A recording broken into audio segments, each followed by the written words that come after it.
bem com vocês? Eu acho que tem muita gente que já está de férias, hein? Ai, logo logo eu vou entrar de férias também, né? Dá uma descansadinha. Com essa pandemia, a gente teve muitas aulas online, não é mesmo? Imagino como vocês já devem estar cansados. Mas agora as coisas vão mudar de rumo, vocês vão brincar mais, ajudar mais a mamãe e o papai em casa e parar um pouquinho de estudar, não é verdade? E falando em mudança de rumo, o tema da devocional de hoje é justamente esse. Nós vamos falar sobre a história de Filipe. Uma vez eu já até contei a história dele para vocês. Mas nós vamos falar num texto baseado no livro de Atos, capítulo 8, versículo 26. Peguem a Bíblia de vocês lá e peçam ajuda para alguém encontrar junto com vocês, tá bom? Nossa história vai falar sobre Filipe. O Filipe era um homem que amava Deus e ele amava fazer a obra para o Senhor. Então ele falava para as pessoas onde ele morava sobre o amor de Deus e várias pessoas ali na região onde ele morava conheceram Deus através da vontade dele de pregar o evangelho.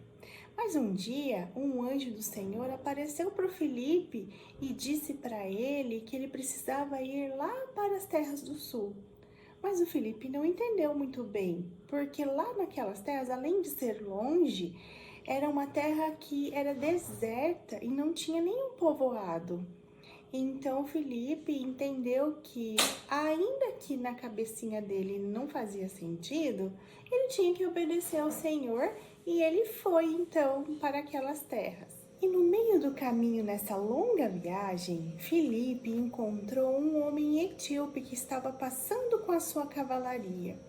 Ele estava fazendo uma viagem e ele estava lendo o livro de Isaías em voz alta.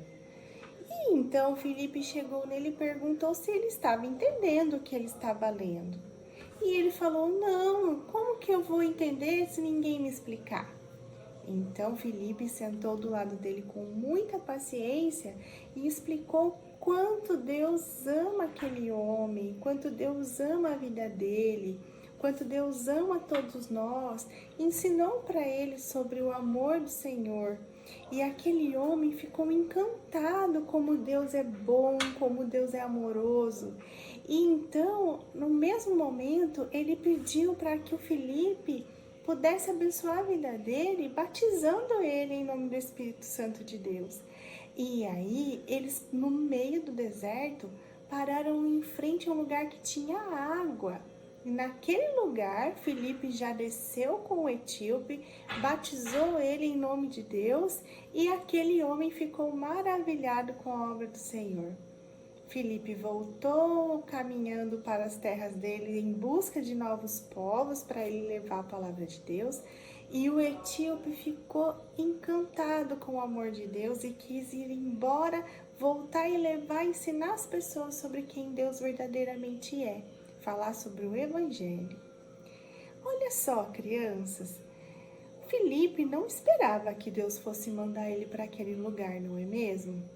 Ele não entendia o porquê que ele estava indo para um lugar que não tinha pessoas, que era deserto.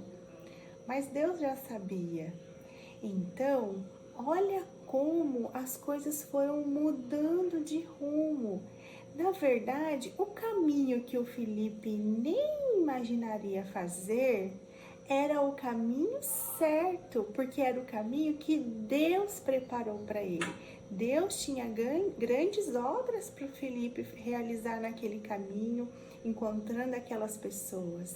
E então a gente começa a entender como é o agir de Deus em nossas vidas quando nós nos colocamos diante dele, diante da vontade dele. O etíope estava lendo as palavras sem entender. Adianta a gente ler a Bíblia sem a gente entender o que a gente está lendo aqui? A gente não pode só pegar a Bíblia e sair lendo sem entender o que Deus está revelando em nosso coração, sem entender a mensagem, sem entender o que é que Deus está falando conosco. E quando nós lemos, nós precisamos guardar aquela mensagem na nossa vida e entender como nós devemos transformar aquilo em uma ação na nossa fé, na nossa oração, na nossa comunhão com os nossos amigos, a nossa família. Porque a palavra de Deus, ela impacta a nossa vida. Nós não somos as mesmas pessoas. Nós morremos para os nossos pecados e nós nascemos diante de Deus como uma nova criatura. Olha que lindo que é a mensagem de Deus do Evangelho para a nossa vida. Assim como aquele etíope começou a entender quem realmente é Deus, ele foi transformado e ele voltou embora muito feliz, querendo contar para as pessoas. Então nós que cremos no Senhor, que entendemos como Deus nos ama, que Ele quer que nós possamos herdar o reino dos céus. E nós temos então uma grande missão. A missão de sempre buscar o caminho certo. E o caminho certo é o que o Espírito Santo mostra no nosso coração. Amém? Então vamos orar para que o nosso coração e a nossa mente estejam sempre voltados para o Senhor? Senhor, nós te louvamos e te agradecemos por ter aprendido mais um pouco sobre a sua palavra, Deus, porque o Senhor revelou em nosso coração que às vezes a gente não entende, a gente planeja alguma coisa, mas o Senhor é quem revela os teus caminhos em nossas vidas e que nós possamos, Pai, mesmo sem entender, continuar seguindo em frente, acreditando que o Senhor tem um propósito diante de todos os caminhos e circunstâncias e que o seu nome seja glorificado acima de todas as coisas, Pai. É no nome de Jesus que nós te louvamos e te agradecemos, Deus. Amém. Amém? Um beijo, crianças. Tchau, tchau.